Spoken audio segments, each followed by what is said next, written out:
So, ayan guys, nakikita nyo ginagawa ko na siya, no? So, nag-create muna ako ng 20 pieces kasi nag-try muna ako umorder sa kanila. So, maganda talaga. And as you can see, syempre habang nagagawa, samahan natin ng pagkakape. So, click nyo lang yan. So, makikita nyo yan.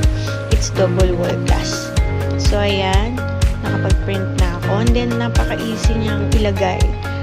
Itatanggalin nyo lang yung likod, tapos ilalagay yung picture, then ipabalik nyo. So, yan, nakagawa na ako dyan ng 20 pieces. May kasama silang plastic, pero syempre, kung gusto nyo paltan, para mas maganda yung design nyo or display nyo is, pwede naman. So, ako kasi is titingin pa siguro ako ng iba para mas presentable. Ayan, diba? Napakaganda. Makikita nyo yan. Napakabilis lang gumawa. So, kinulang pa ko. So, magdadagdag pa ako siguro ng mga 30 pieces. So, kung gusto nyo bumili,